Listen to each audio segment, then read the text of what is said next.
Good morning, this is Randy. So I'm going to read a little bit about an article that's on Huffington Post, the 15 biggest marriage regrets from middle-aged divorcees. And what I see, and what you will also see, is that many of the people that responded to this survey and informal survey, and then Huffington Post put the information together to make this article, many of the people were likely married to narcissists, and they probably didn't know it.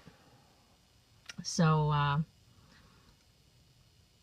let me start reading. So Huffington Post readers were surveyed about the biggest mistakes they made in their marriages.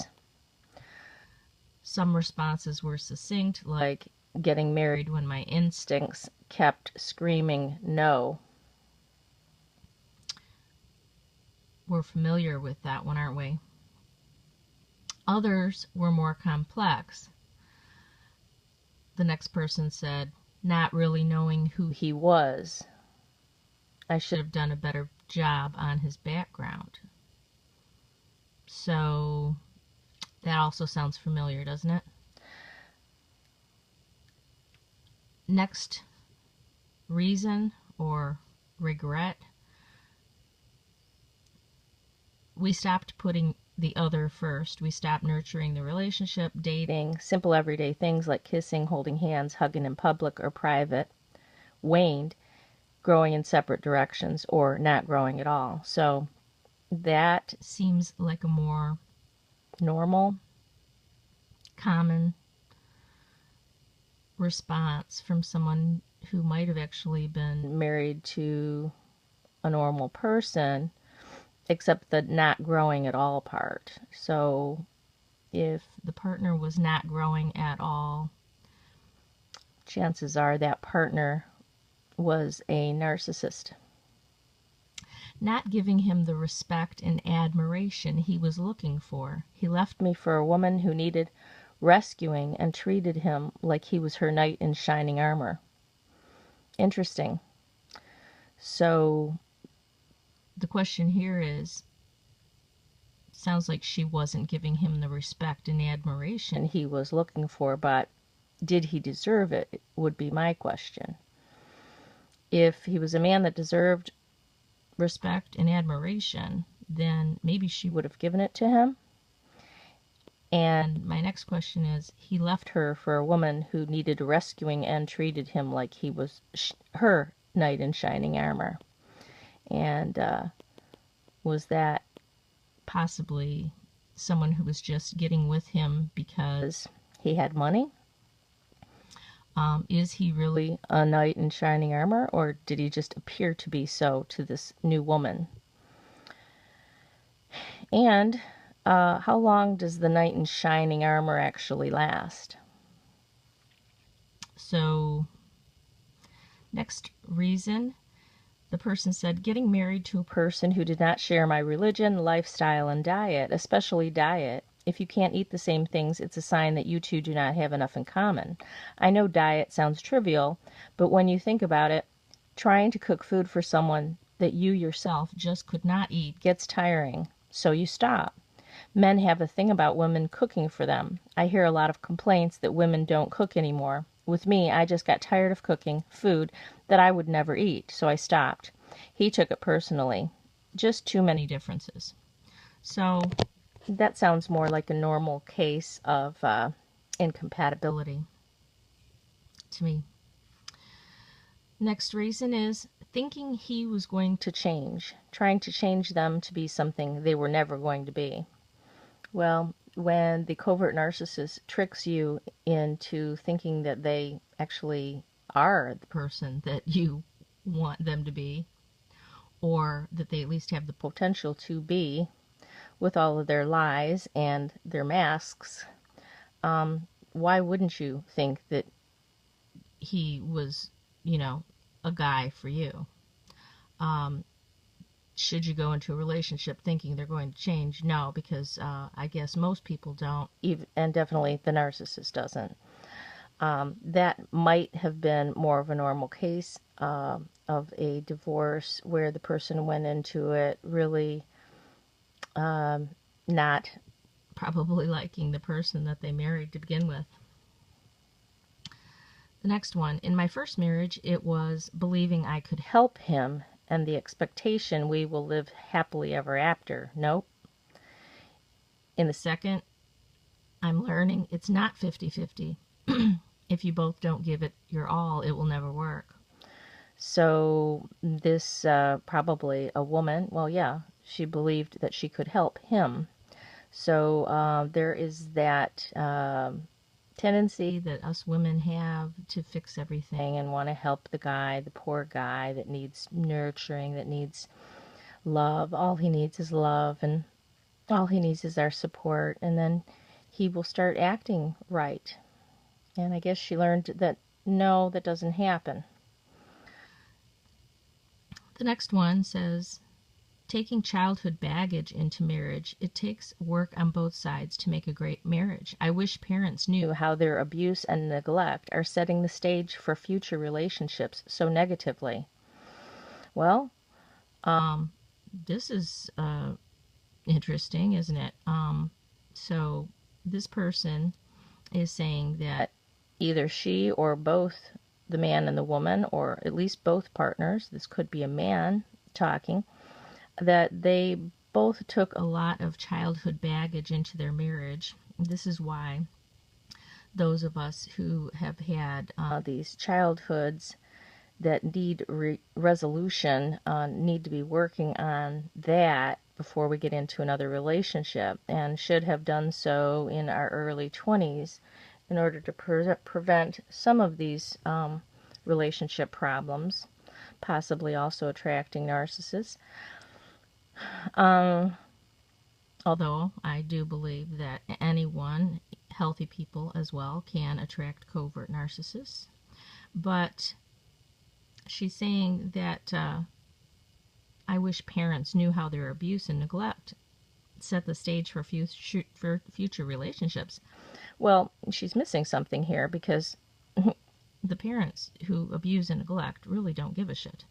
They wouldn't care if they did know that they were ruining their child's life forever and all the child's relationships, and that the child was going to have to end up doing tons of work in order to resolve all the pain that they caused to them in childhood. But a very good point that this person brings up. The next one, I married someone for stability, promises, dreams, comfort, consistency, and protection. Reality was not a concern. It should have been. I depended on and expected too much from him, and that was my mistake. Now that I have raised children, I know what unconditional love is, and discovered that it was what I was missing in the marriage. So this woman said she really did not pay attention to reality when she got married. It was more about fantasy, dreams, and promises. Well, narcissists rely on fantasy, dreams, and delusions. So perhaps this person herself is a cluster B, but likely, many people rely on fantasy and go into relationships when they're not really thinking about practical matters. The next one, poor communication, making assumptions, not being clear and direct. Well, many people have poor communication skills, but the narcissist is very good at not communicating or being clear, direct, in fact, lying, and not only just making assumptions, but making wild assumptions and basing their communication on delusions. Regardless, communication is a very serious matter, and it's essential for a good relationship. This could have been a normal person. When people are working out their baggage, I guess, they should also increase and improve their communication skills. That would be good. The next one, The biggest mistake was turning a blind eye to all his affairs and getting married so young. Wow, okay. So turning a blind eye to his affairs was a mistake, she says. I guess she's giving us all confirmation that those women that turned a blind eye to their husband's affairs really don't all end up that good in the end. And all of his affairs, this guy definitely could have been a narcissist. Taking on the relationship responsibility myself, as if I could resolve the issues with love and communication. I didn't stand a chance. So 29 years married to my high school sweetheart, went up in a funeral pyre. Yeah. One-sided relationship. Likely could have been a narcissist she was married to. Next one, my issue was the fact that I stopped expressing myself in a way that was true to me when the relationship took off. I would walk around on eggshells in front of my partner for fear of being displeasing, and I gave up my hobbies and interests too. Okay, well, she either made some really bad decisions or she was married to a narcissist. She doesn't talk about whether or not there was a lot of pressure on her from the spouse to stop expressing herself in a way that was true to her.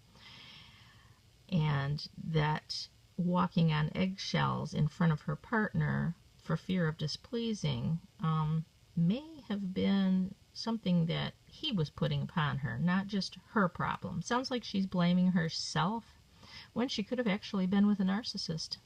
Poor lady. Next one, my biggest mistake was letting myself be treated like a non-person. No opinions, no choices, no voice. Pornography didn't help my self-esteem either. Definitely looks like her spouse was treating her like a non-person. She's blaming herself for letting herself being treated that way. So basically she's saying, should have divorced long before I did, probably from a narcissist. And when you add the pornography that she mentions, there's the addiction. Next one, I think little things add up over the years, and if you don't deal with issues when they come up, lots of people gradually grow apart over time, and both parties often take each other for granted. Now that sounds more like a typical relationship with normal people, where they just didn't put enough effort into their relationship. And then there's that growing apart over time. Again, we often hear. That's one of the things that I never understood because I wasn't in a normal relationship. Growing apart over time seems so trivial to me compared to what we go through when we're with a cluster B. The next one, the biggest mistake, I took her for granted, and that's all it says. So that sounds also more like a normal thing, but that's something that could have been corrected. I mean, if you take people for granted, then, stop. I mean, go to counseling, work on yourself. There's no reason you can't get through some of the smaller things that you learn during a relationship, like don't take the other person for granted. And the last thing, going into marriage based on shared interests and other surface types of similarities and likes, and not considering deeper connections like faith, morals, values, communication styles, and shared goals. Sounds again like a normal reason, bad decision, not looking into the important things and considering the deeper reasons of connecting, the more important morals and values and shared goals that people need to share in order to really make things work over the long term. So thanks for listening. I hope that this helps to see a little bit of a difference between divorces that may have actually been with a narcissist, and these people just did not and still have not understood who they were really with, and then other ones that seem more normal, with the case of two normal people getting a divorce. Thanks for listening.